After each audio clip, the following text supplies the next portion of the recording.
Parker. Women's locker room more chaotic than the party. Stay out of the parking lot, Dick. What up, y'all? This your boy Ace here, and welcome to Afternoons Like. So, if you guys want to, I went over the match between Kiana Jordan and Kiana James for the Iron Survivor qualifying match for Deadline. I went over the recap for that. And I also talked about how Roxanne Perez actually helped Kalani win the match by distracting Kiana James with the ring bell as well. Those two videos will be on the end screen at the end of the video, so y'all can click on the link. And y'all could go to either video at the end. So definitely check those out towards the end of the video. Now, let's talk about when these two were able to see each other after what happened, because Kiana was heated. She started some mess in the locker room. Actually, no. It was, okay, so we had another and I love these locker room scenes, by the way, that they do at NXT with the girls. Because, like I said, it kind of reminds me that it's like a high school thing or a college thing at NXT, right? So, I think we had like Kaya Saint in there, Danny Palmer, who else we had in there? Izzy Dame is the one that got into it with Roxanne. Roxanne was talking about Kiana and stuff like that. And then Izzy Dame, who's been someone that's been kind of taking up for the heels, she does it again here. And I gotta mention this, man, because I saw it, man. I'm sorry, man. Y'all know me, man. I could be a pervert sometimes, man. But I saw it, man. I couldn't help it, man, because I watched this segment twice, and that's when I noticed it. So, like, I think Izzy Dame had on like a leather skirt or something, and she upskirted, and we was able to see her panties at one point. And I was like, damn, man, they don't be hiding shit sometimes, bro. I'm like, damn, man. Because if she uncrossed the legs, bro, that's how I was able to see it, bro.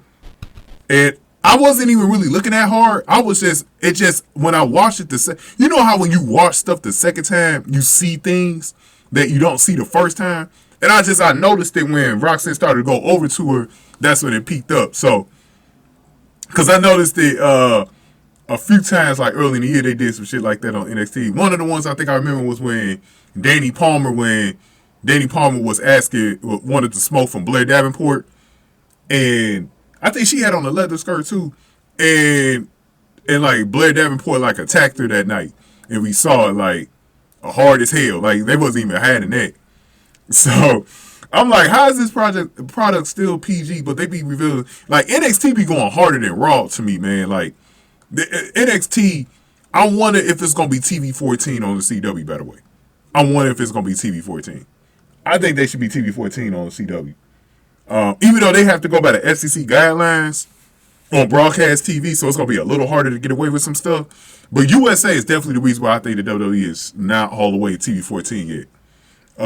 So we'll see what happens, like if Raw moves to a different network and whatever happens to the rating on NXT. We'll see. They'll probably keep NXT as PG, though, on CW, though.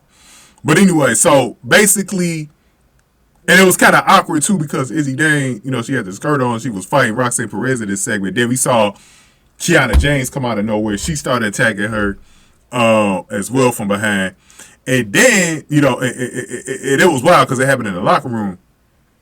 And then later on, so the cliffhanger on NXT, so right at the very end, after Wes Lee won his match for the North America to get a shot at Dom for the North American title. Like, this is one of the things I love about HBK, the unpredictability. Sometimes he'll do this at the end of the show. It seems like the show is over, but then he goes to a segment.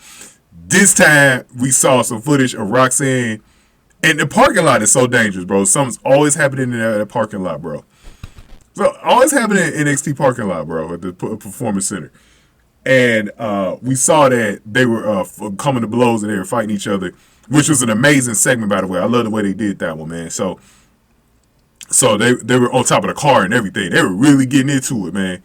So Kiana James, Roxanne Perez will face each other next week. I think that match is going to smash. That's going to be a good one because Kiana James is already the best. I've said this a numerous amount of times already. She's the best female in-ring worker that they have. Roxanne is like, she's either in the top 5 or she's like right on the outside, So I think it's going to smash, man. And I think that this is turned to a nice little rivalry between those two. Because the reason why I like this, the reason why I like what's going on between Roxanne and Kiana is that it feels like Kiana has a real reason to pick on Roxanne. Like, it's not just something that, the only other time where it kind of made sense to me, or the only other 2 times where it made sense to me where Roxanne got picked on was with Lola Vice and Elektra Lopez out of probably jealousy. And then Blair Davenport just wanted to make a statement because, you know, Roxanne's one of the top girls in NXT. And she felt like she hasn't earned anything. She's a little girl. That, like, basically what they've been doing with Thea Hale is the same thing that they've been doing with Roxanne Perez. And it makes a lot of sense. Kiana's coming also from a jealousy standpoint of feeling like, you know, Roxanne gets all the breaks and stuff like that. So it definitely makes a lot of sense for Kiana to come after Roxanne. But like I said, the only thing that kills it for me with Roxanne, like, Roxanne has got the total package. I mean, Kiana's got the total package. She just needs to gimmick change, bro. Once they do that, because I still think they're going to do it. I keep mentioning it because I think they're going to do it, though.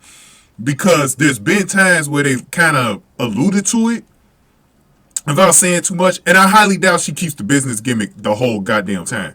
She's down at NXT going to the main roster.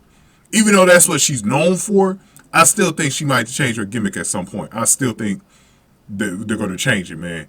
And if she could become that street thug character gimmick, man, I'm telling you, bro, that's the one thing that Kiana's missing, bro. Once she does that, boo. Runaway train. But give me your thoughts on this whole thing, man.